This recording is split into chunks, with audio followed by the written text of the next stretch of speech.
System کو ادننگا کہیں یا اداروں کی ادمری لاش واضح طور پر نظر آ رہی ہے. اس کو ہماری بدقسمتی کہیں. جسٹس قاضی فائز عیسیٰ صاحب تک وہ پریڈکٹیبل ہو گئے. پاکستان تحریک انصاف سے متعلق سامنے کوئی ایسا کیس آ جاتا ہے, ان کا جو غصہ ہے واضح طور پر سامنے نظر آ رہا ہوتا ہے. 7 اکتوبر سے پہلے چیزوں کو وائنڈ اپ کرنا ہے. یہ 26ویں آئینی ترمیم کے حوالے سے ہارس ٹریڈنگ کی اجازت ملے گی. ہماری سپریم کورٹ سے یہ اجازت ویٹ ہوگی. ہمارے بڑوں کو تو پتا تھا کہ چھانگا مانگا میں کیا ہوتا تھا, ہمیں نہیں پتا تھا کہ مری کے گیسٹ ہاؤسز میں کیا ہوتا ہے. ادھر پاکستان تحریک انصاف نے احتجاج کی جو کال دی, سب جگہ سے دفعہ 144 نافذ کر دی گئی. اس باری جو ڈی چوک میں جو گالا کا پروگرام ہے نا پاکستان تحریک انصاف کا, حکومت نے اس کو ہر حال میں روکنا ہے. بسم اللہ الرحمن الرحیم. السلام علیکم. نئے ولاگ کے ساتھ میں ہوں سلمان حیدر. سسٹم کو ادننگا کہیں یا یوں کہہ لیں کہ پاکستان کے اداروں کی ادمری لاش واضح طور پر نظر آ رہی ہے. پہلے تو پلاننگ وغیرہ چیزوں کے حوالے سے بہت سی چیزوں کا اندازہ بھی ہو رہا ہے. یہ بھی پتہ چل رہا ہے کہ کس طریقے سے طاقت کے ذریعے معاملات سلطنت کو یوں کہہ لیں یا معاملات مملکت کو کہہ لیں,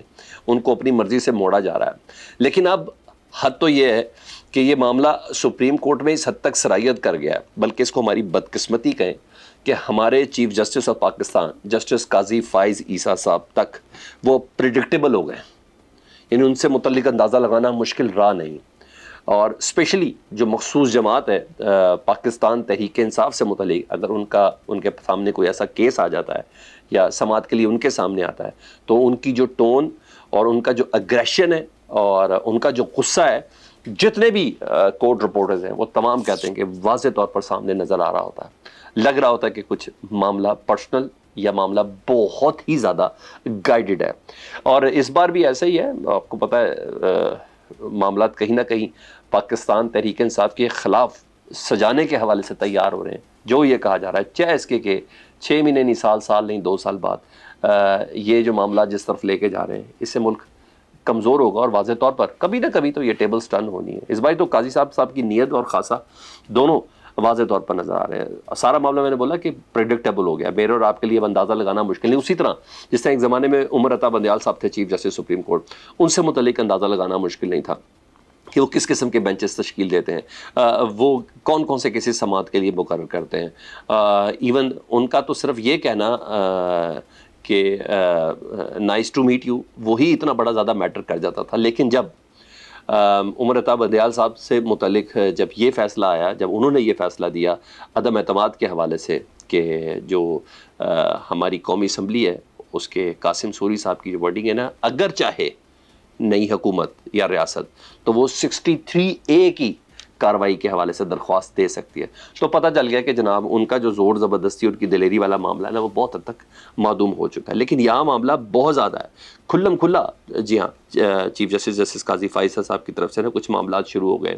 صبح سے ہی جس طریقے سے آغاز ہوا, وہ ایک ٹائم لائن لگتا ہے جس کو میٹ کرنا. وہ لگتا کیا, ہمیں یقین ہے 7 اکتوبر سے پہلے چیزوں کو وائنڈ اپ کرنا ہے.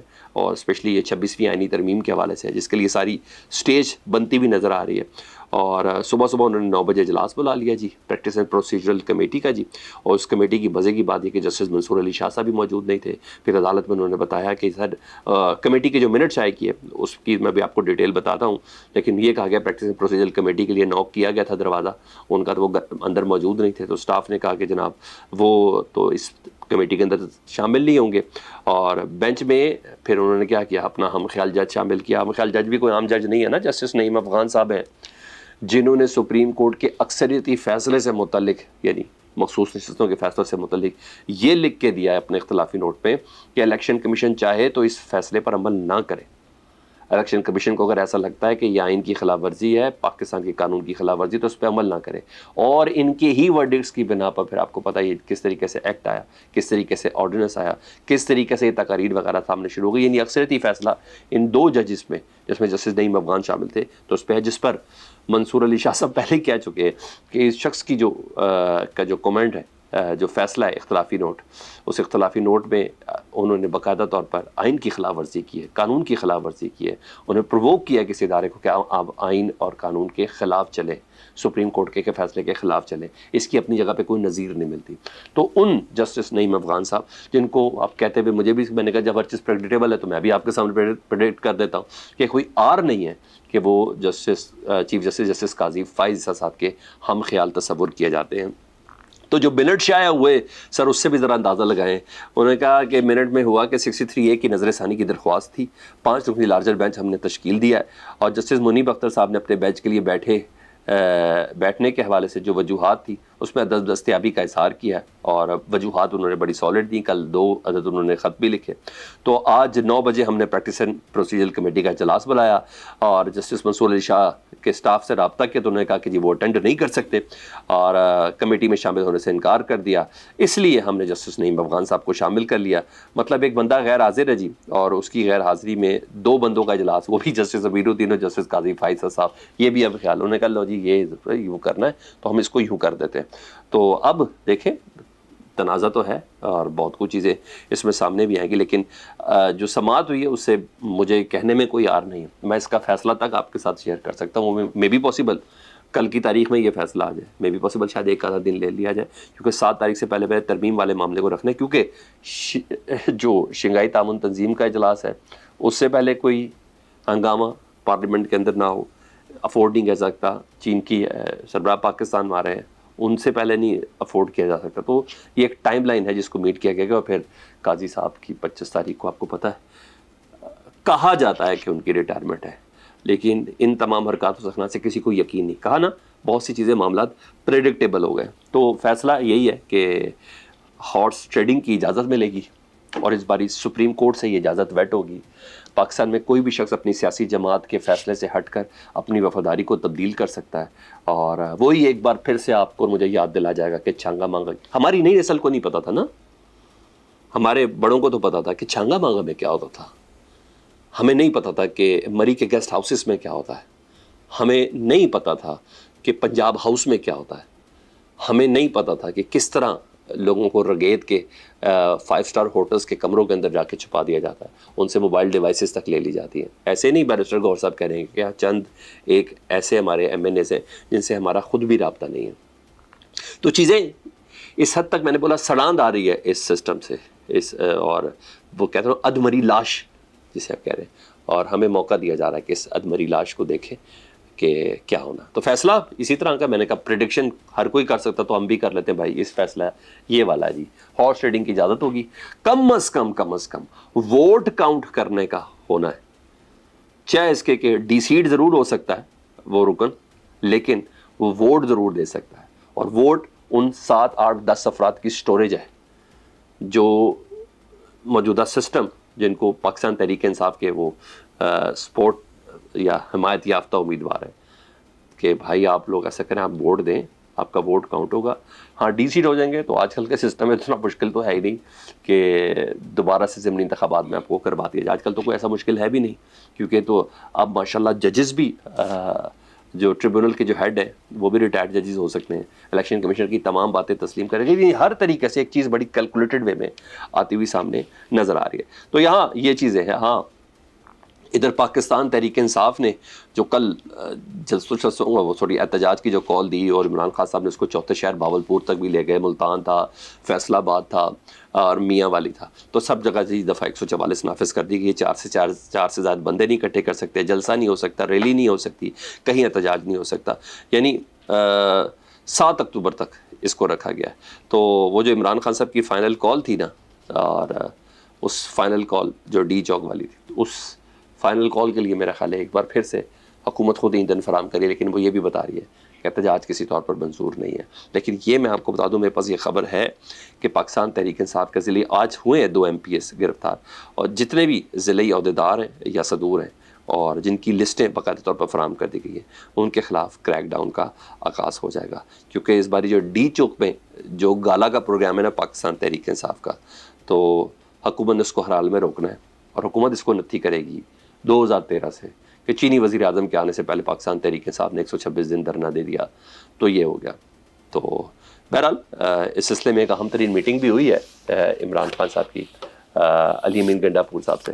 اس میٹنگ کے ابھی تک منٹ تو سامنے آئے نہیں, کیونکہ وہ ملاقات کر کے ایک طویل ملاقات تھی, اور ملاقات کر کے وہ 2 وہاں سے نکل گئے تھے. لیکن بہرحال یہ طے ہے کہ اس میں واضح طور پر ہدایت ضرور لی گئی ہوں گی, اور وہ ہدایت عمران خان صاحب کی طرف سے تھی, کیونکہ انہوں نے میڈیا سے کوئی گفتگو تو کی نہیں. بہرحال اتنا اندازہ ہے کہ پاکستان تحریک انصاف کی حکمت عملی, عمران خان صاحب کی حکمت عملی کیا ہوگی اور پارٹی کے لیے پیغام کیا ہوگا, تو یہ تو بڑا کلیئر ہوگا. ڈی چوک سے متعلق کچھ احکامات ہوں گے, وہ بھی آنے والے چند گھنٹوں میں مجھے اور آپ کو واضح طور پر سمجھ آ جائے گی کہ حکمت عملی کیا ہے کیا نہیں ہے. سمجھایا بھی کہو کہ راول پنڈی کیوں نہیں پہنچے علی امین گنڈاپور صاحب کو, کہتے ہیں آپ کہہ دیں سرزنش کر دی ہوگی. لیکن بہرحال ڈی چوک والا احتجاج اور شنگھائی تعاون تنظیم کا اجلاس, یہ سب چیزیں. اور ہاں یہ خبریں باقاعدہ فلوٹ ہیں کہ شنگھائی تعاون تنظیم کے اجلاس سے پہلے یہ جو عمران خان صاحب نے شیڈول دے دیا اور فائنل کال دے دی ہے ڈی چوک کی, اور کہا چاہے 2 دن لگے آپ کو ڈی چوک پہنچنا ہے. اس سلسلے میں کچھ خاص قسم کے لوگوں نے, یعنی آپ یہ کہہ لیں کچھ طاقتور لوگوں نے, آپ یہ کہہ لیں کہ اسٹیبلشمنٹ کے لوگوں نے باقاعدہ طور پر رابطے بھی شروع کر دیے, اور کوئی شک نہیں کہ علی امین گنڈاپور بھی ان رابطہ کار کے اندر شامل ہو سکتے ہیں. کیا آپ فی الحال چین کے وزیر اعظم کے آنے سے پہلے اور شنگھائی تعاون تنظیم کے اس اجلاس سے پہلے اپنے اس احتجاج کو مؤخر کر دیں, بعد میں کر دیں. لیکن عمران خان صاحب کا جواب کیا ہے یہ بیسکلی علی امین گنڈاپور صاحب ہی زیادہ بہتر طور پہ بتا سکتے ہیں. وہ بھی آنے والے چند گھنٹوں کے اندر میں پتہ چل جائے گا, کیونکہ ماضی میں بھی 22 اگست کا جلسہ ملتوی اسٹیبلشمنٹ کے کہنے پہ عمران خان صاحب نے کیا تھا, پھر 8 ستمبر سنگجانی میں اس کو جلسے کو کیا گیا, جس پر عمران خان صاحب کا ریئیکشن یہ تھا کہ ہم سے دھوکہ ہوا ہے, ہمیں کہا تھا بھرپور اجازت ہوگی, آپ ہماری خطے جلسہ ملتوی کر دیں, لیکن ہمیں راستے میں رکاوٹیں, کنٹینرز, ان تمام چیزیں لگا کے ہمیں باقاعدہ طور پر روکا گیا. تو اس بار اور ان کا ہم سے دھوکہ ہوا ہے. اب دیکھتے ہیں عمران خان صاحب نے کیا کہا ہے. ہاں لیکن یہ بات ہے ریکویسٹیں آنا شروع ہوگی عمران خان صاحب کو, یہاں معاملہ تھوڑا ڈفرینٹ ہو جائے گا. یہ چیز ہے, لیٹس سی, دیکھیں ان چیزوں کے حوالے سے کیا ہوتا ہے. لیکن بہرحال ایک کے بعد ایک چیزیں میرے اور آپ کے سامنے کلیئر ہوئی. تیسری ایک اور خبر تھی, وہ امپورٹنٹ بڑی ہے, وہ ہے کہ کل قومی اسمبلی کا نا پارلیمانی رہنماؤں کا, چاہے سینٹ ہے چاہے قومی اسمبلی کے, ان کا ان کیمرہ اجلاس بلایا گیا. ان کیمرہ اجلاس مطلب کہ کوئی میڈیا رپورٹ نہیں ہے. ان کیمرہ اجلاس مطلب کہ اس کی کوئی براہ راست کوریج نہیں ہے. اور اس ان کیمرہ اجلاس میں army chief general Asim Munir صاحب اور D G I S I, اب definitely D G I S I نے ابھی تو کل ہی تو چارج سنبھالا ہے جسٹس جنرل عاصم ملک صاحب نے, تو امید ہے کہ ندیم انجم صاحب اس اجلاس کے اندر ہوں. اور 2 صوبے پرٹیکولر بتائے گئے کہ بلوچستان اور خیبر پختونخوا کے حالات کے حوالے سے بریفنگ دینی ہے جی پارلیمنٹیرینس کو, تاکہ ان کو اعتماد میں لیا جائے. لیکن میرے پاس خبر یہ ہے کہ زیادہ پرٹیکولر معاملہ خیبر پختونخوا کے حوالے سے ہوگا, کیونکہ بلوچستان میں آلریڈی معاملہ جو ہے وہ پاک فوج ہی دیکھتی ہے, ایون ترقیاتی کاموں سے لے کے دیگر چیزیں. سرفراز بگٹی کا معاملہ, ہاں ایک سویلین سوچ کے حوالے سے ایک وزیر اعلیٰ کا چیف ایگزیکٹو کے حوالے سے ضرور ہے, لیکن اس پیالے سے باہر یعنی کوئٹہ سے باہر زندگی بالکل ڈفرینٹ ہوتی ہے. اور وہاں پاک فوجی چاہے ترقیاتی کام ہو, چاہے اسکولوں کی تعمیر ہو, چاہے سڑکوں کی تعمیر ہو, تمام کی تمام وہ کرتی ہے. لیکن خیبر پختونخوا کا معاملہ ذرا ڈفرینٹ ہے. اوپر سے جو کرم میں پچھلے کئی ہفتوں سے جو ٹینشن ہے, اور غیر سرکاری ذرائع تو ہیں, ظاہر بات ہے میڈیا پہ تو اس کو اس طرح کور کیا جاتا, کہا جاتا ہے کہ ایک زمین کا کوئی مسئلہ تھا, لیکن حالیہ چند دنوں میں 46-47 افراد بھی دنیا سے چلے گئے. کہا جا رہا ہے کہ قبائل آپس میں, نہیں, یہ حساس معاملہ ہے, اور دیگر کافی چیزیں ہیں. ایسے میں علی امین گنڈاپور صاحب کا یہ بیان کہ ایک گولی چلاؤ گے تو 10 گولیاں چلائیں گے, ایک شیل مارو گے تو 10 شیل ماریں گے, تو یہ کوئی چھوٹی بات نہیں ہے, بہت ہی اہم اجلاس ہے. لیکن اجلاس کی اہمیت اور بھی بڑھ گئی جب بیرسٹر گور صاحب یہ کہتے ہیں کہ ہم بھی پارلیمنٹیرینز اور ابھی تک ہمیں کسی قسم کا کوئی دعوت نامہ نہیں ملا. دعوت نامہ ملے گا تو ہم ضرور جائیں گے اور بتائیں گے کہ صوبے کی اصل حقیقت ہے کیا.